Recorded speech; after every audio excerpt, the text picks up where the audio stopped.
Hi guys, welcome back to my channel. I am Dimples on Demand. I would like to make this video today because I've been getting a few questions about how to start an Etsy shop or how to start a small business. So in this video, I'm going to discuss those two things. So as you guys know, I do have an Etsy shop, Dimples on Demand, and I did start a business late last year, which is called Scent Sequence. With my Etsy shop, I sell thank you cards that I use for my deliveries, whether that be through Shipped, Instacart, or Uber Eats, Corner Shop when it was still around at the time. I also sell spreadsheets online as well. So with my spreadsheets, I have a profit and loss spreadsheet and a budgeting spreadsheet that I personally use and that I also sell on the Etsy shop. The profit and loss spreadsheet that I use to prepare for my taxes. So throughout the year, I would complete the spreadsheet and have everything ready for my CPA to prepare my taxes. And it really does make the process so easy for him.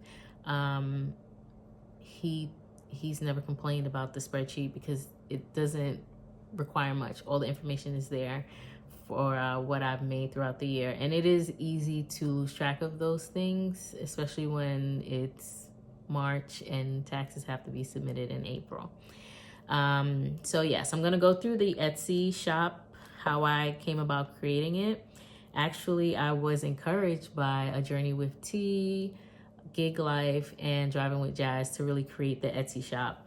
And my biggest seller are my thank you cards that I created. I started off with just one design. I know that when I would deliver orders, I would like to include like a little thank you note to the customer, and the thank you cards will kind of encourage them to give you a 5-star rating, because we all know the better your rating, the better orders you would receive. Plus they would tip better. And I feel like it was a nice salutation that you would give to the customers. So I created the thank you card. I actually met a illustrator on Clubhouse. Remember when Clubhouse used to be a really big thing? I actually met an illustrator in a Clubhouse room, and I asked her to basically commission a design for me. I knew what I had in mind, and I just asked her to basically bring it to life. We included the verbiage that I wanted to use, and it came out great in my opinion. We did have one design, and then later on I ended up creating 3 additional designs. I have a winter theme and just like some geometric shapes and colors as my alternate designs.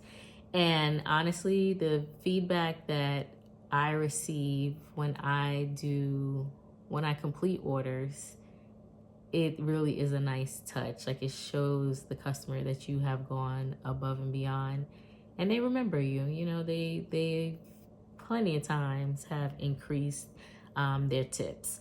So I created the idea, worked with the illustrator, and she did exactly what I wanted her to do. And then I print the designs.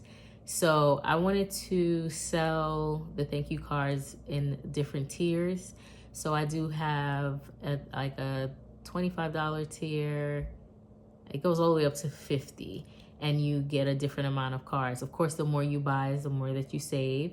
And I decided to use Etsy because it was a well-known platform.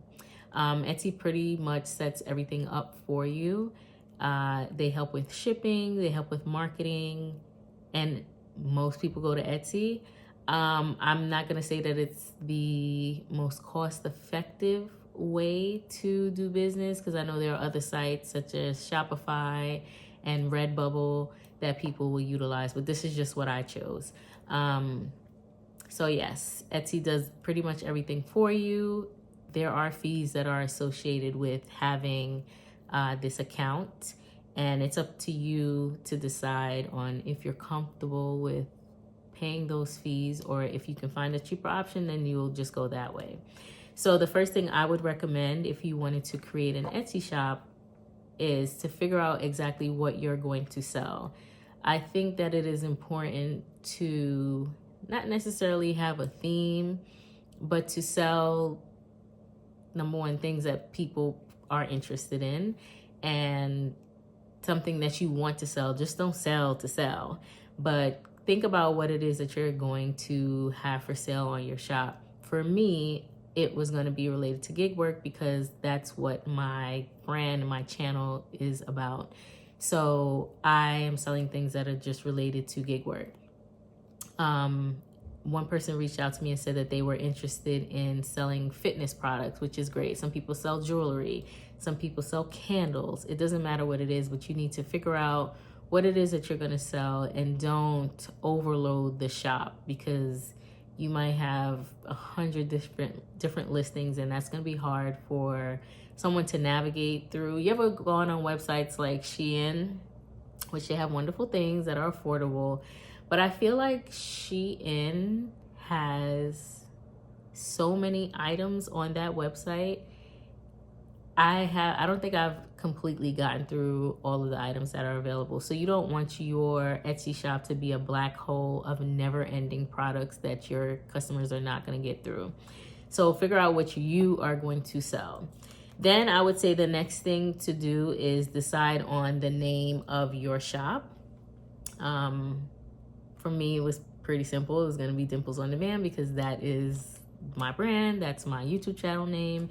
So it's pretty much easy, because if my subscribers or anyone that would stumble across the shop or my videos, they would say, okay, I know her from YouTube. So it's pretty easy for me to figure out, okay, it's going to be Dimples on Demand.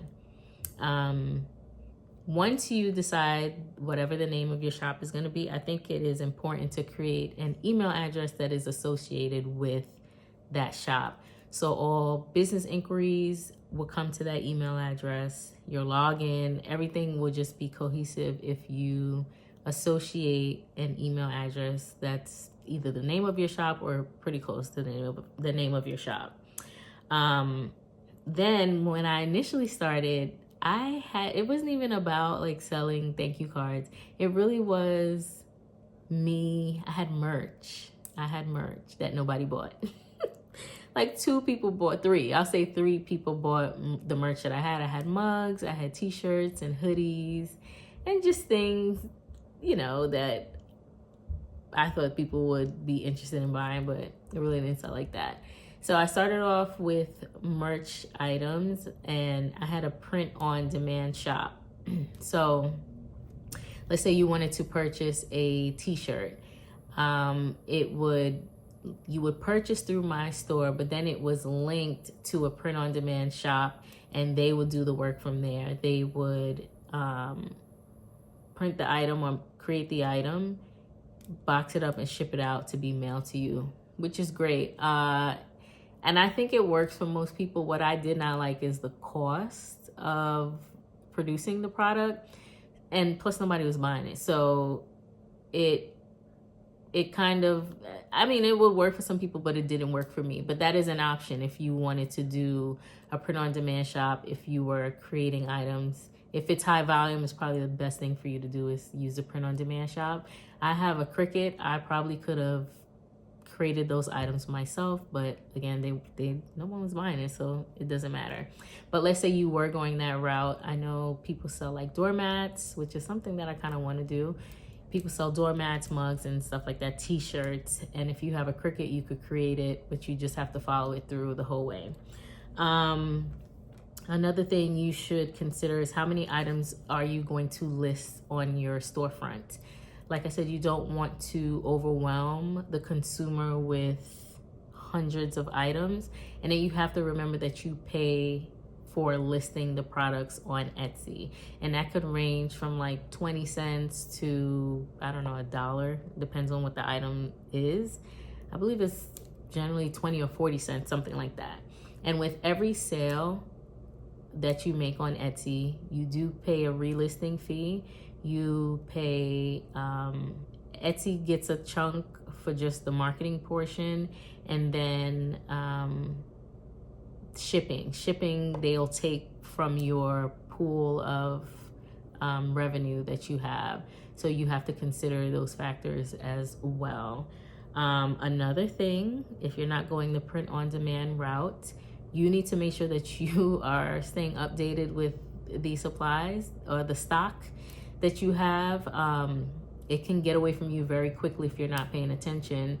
And thank God that I have good customers, because I have been told like, oh, this is out of stock. When are you getting it back in stock? Meanwhile, it's in stock. I just never updated the stock on the website. So yes, you should stay up to date with the listing stock, because like I said, it can get away from you, and that can potentially, you can lose sales from that. So stay on top of that.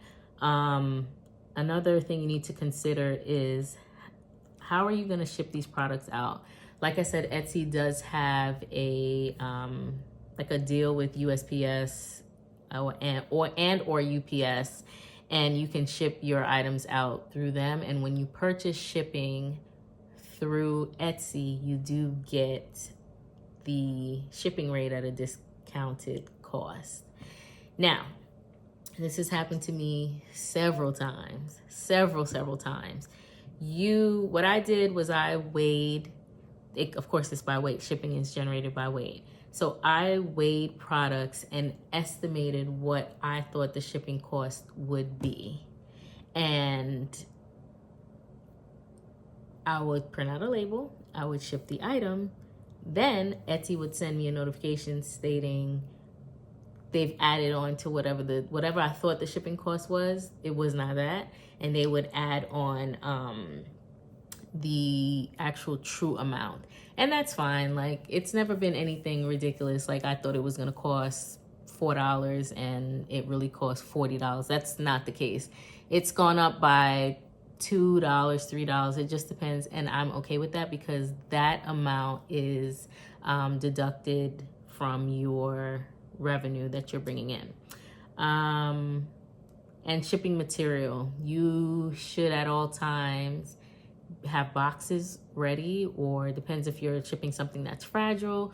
Boxes like bubble wrap, tape, these kind of things can kind of eat into your it can eat into your profits. It can eat into your profits if you're not careful.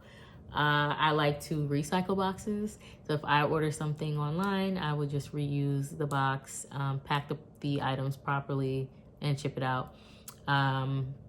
I also, to cut down on shipping costs, if I need like specific sleeves, I would call them, I would leverage apps such as like Fetch Rewards or Get Upside, which all of those are linked in the description box. And I would cash out like an Amazon gift card and purchase my supplies through Amazon, but technically Fetch or Get Upside, Ibotta, those kind of apps were paying for the supplies. And I keep track of all the things all that's outgoing and incoming as far as the business on my profit and loss spreadsheet. Another thing you should consider is shipping on time. Imagine you yourself, you're the consumer, you're ordering something. Sometimes I order something and let's say a tracking number is generated, I'm checking right away as if I didn't just purchase this item. But you know, consumers are looking for their product to get to them as soon as possible. So when you get an order, it is in your best interest to ship as soon as possible so that that customer can get their product that they want. We want it, right? Another thing is keep the lines of communication open. Not only do I sell on Etsy, but I also purchase things from Etsy, and I'm a loyal customer to someone's shop, and I have loyal customers to my shop. So the line of communication should always be open if you're going to have a business on Etsy. Another thing is you should offer your customers a discount. Like, for them continuing to purchase from you, I have a discount code that I would attach, or that's sent to them automatically via the marketing from Etsy, and that will give them like 10% off, or if it's like Black Friday, maybe a little bit more. But it's important to send a thank you to the customers that are purchasing frequently from you. And that's pretty much it. You just list the items that you want, and don't be discouraged by a lack of sales, because sometimes it's hot, sometimes it's not, but if you have a good product, it will be consistent.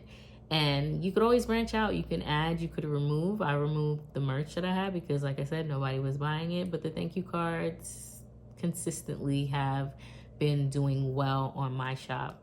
I do want to warn you that, like, my cards, in the search or in the description, I included things like Instacart and Shipt, Grubhub, like those kind of hashtags or taglines.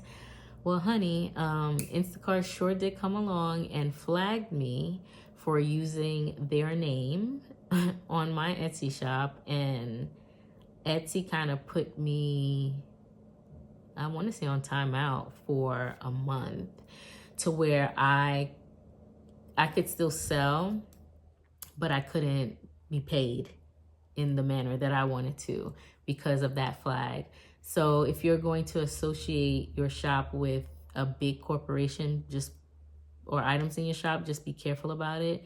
For years, I didn't get flagged, and then suddenly last year I did get flagged. So some people never get flagged, but just a warning that if you're gonna do so, you won't be surprised when it happened.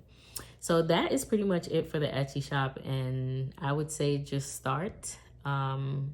There should be nothing holding you back. It is a lot, it is overwhelming, but just start. Post your items, figure out what you're gonna sell, and you just get out there. I'm gonna include a link below so you can have 40 free listings for yourself if you're interested in creating an Etsy shop. The second half of this video, I'm going to talk about my small business, and that is Scent Sequence, and how I pretty much came about deciding to start something up. So I like to smell good. I like perfumes, and it just so happened that the perfumes that I like are far too expensive. So, like, I like to wear scents such as Baccarat and the Tom Ford scents and Prada, and they're wonderful, but I'm not paying $600-700 for a scent. So what I decided to do is work with a distributor that would connect me to the scents that I know and love, before a cheaper price.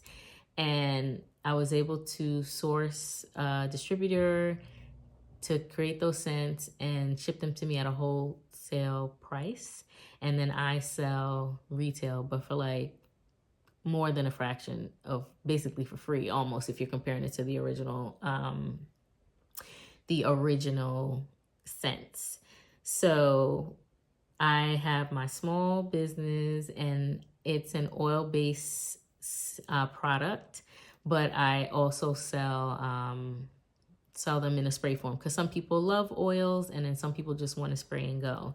So with the sprays, I would include perfume grade alcohol so that you can just spray and go on about your day. The oils to me mesh with my body better, and to me they last all day, but it just, again, depends on what you prefer. So I knew I had the idea, and I wanted to, because I would get compliments like, oh, you smell so good, and it's like, oh, well, thank you. But then I'm like, I can sell this. I'm the billboard. I'm the person that's there's no advertising, it's me. So I knew that I wanted to sell these products, but I wanted to do it on a grander scale. So I decided to create a website. So I went through Wix to create my website. And I know there are other options, maybe like GoDaddy, I think, or I don't even know, Squarespace. I don't know who else has websites, but I went through Wix, and you pay a fee each year to create your website. Maybe there are some free options, but I just like the aesthetics of Wix and what they were able to create for me.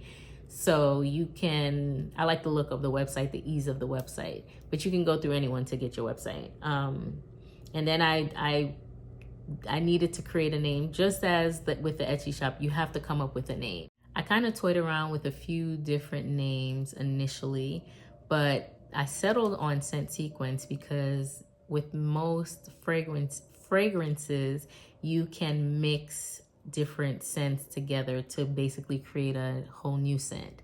So I said, okay, if I can mix a sequence of scents together, I'll have a scent sequence. This will be another scent, basically. So I decided on the name. At first, I was going to call it Scents for Scents, play on words. But then I was like, I don't want to sound too cheap now, Scents. So I scrapped that. I had like maybe 10 different names I was going through, but I settled on Scent Sequence. I did go ahead and check to make sure that no one else was doing business as Scent Sequence or operating as Scent Sequence. And luckily no one was. So that was my name. Again, I created an email address associated with that name because it just made it easier to keep things separate. Dimples on Demand versus Scent Sequence. And the name was available, the email address was available. I completed my Wix webpage. The site is still a work in progress because I was in nursing school, so which was like, why did I even create it during that time? But I guess I was crazy, but it's fine because it actually worked out well. So right now I'm still working on the website, like still adding new products and more photos, but it is up, it is running, and I have 33 or 34 scents on the website, and they're available in 3 different variations. I have a roller, 10 milliliter roller. I have a 15 milliliter spray, and then I have a 30 milliliter spray. So this is one of the spray bottles that I have, and it's more than just the product. It's also the supplies, it's the packaging, the labels. And at first I was making my own labels, but for me, it's too time consuming to make those labels, which if you have the time, I would say go that route. But if you have a big order that's like, I don't know, 40 different scents, it does kind of get time consuming. So I have, not only do I have the scents, but I have also sourced the packaging that I want, or the bottle. This is the spray, like I said, and this scent is I call it F15. So I created like a way to identify my own specific product and not simply associated with the brand name of the scent. So this is F15, which is inspired by Prada Paradox, which is a very popular scent. And I have these wonderful labels that I got from, well, I can't believe all that I've done for this business. I created the label design myself using Canva, and I even have a little QR code on there, but it has everything that I would want. So directions of how to apply the spray, the name of the scent, the business, the website, the notes. I've done a lot. Now that I think about it, I have done a lot. Yeah, so my labels, I went through leapinglizards.com, and I actually found out about them through someone on TikTok. So yeah, I've come a long way. I've come a long way with these perfumes of mine. But yeah, I've gotten nothing but positive feedback about the scents that I have. I've had people stop me. One lady, she's like, oh, I worked at Bloomingdale's for 20 years. I know you're wearing blah, blah, blah. And I'm like, they don't know. Like, come on. So yes, affordable fragrances that are spot on to what you would be paying $200, $300, $400, $500 for, which not over here. So yes, I feel now that this scent sequence is probably, I'm more involved in the scent sequence side because it's something that I'm constantly trying to make better. But so far, it's really, really been going well, and I'm very thankful to God because it was just a thought, you know? It was a thought, and I was like, oh, I think I could do this, and then I'm doing it. So I'm grateful for that. I also created a LLC for this specific business. So I do pay taxes on the profits that I'm making or the revenue. I pay them quarterly, just as I would do if I was when I'm gigging, because the Etsy shop operates as a sole proprietor. This Scent Sequence operates as a LLC, which one of my friends encouraged me to get an LLC, and it's not difficult to do so. You just go to your state's website, again, see if the name of the business is available and apply for the LLC. I paid $100, I want to say $120 or something like that for the LLC, and believe it or not, it has helped me. So I have participated, or I will be participating in vendor shows, and to do so, they require that your business is registered, which I would have never thought that it had to be, but it is important to basically just have everything in order, because you never know what you might need. Once again, as far as like the packaging, I have my labels, the product itself, the bottles I've sourced from overseas.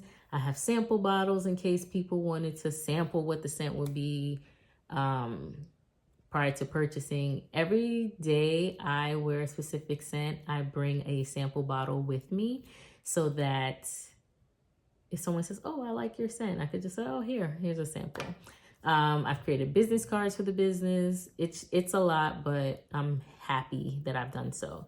This video is far too long. So that's pretty much it. If you guys have any other questions regarding how to start an Etsy shop or just how to start a small business, don't be afraid to DM me on Instagram. You can email me at either dimplesondemand@gmail.com or scentsequence@gmail.com. Also, I'm on Instagram, Dimples on Demand or Scent Sequence. I'll answer any questions or just comment below and I'll get back to you. So those are like the basics of starting a business and your Etsy shop. I'm happy I did both. I am happy I did both. If you have any questions, just reach out to me. I want to thank you for coming back to watch another video. It feels good to be back. Please don't forget to like, comment, and subscribe. Share with your friends. And I will catch you on the next one. Bye.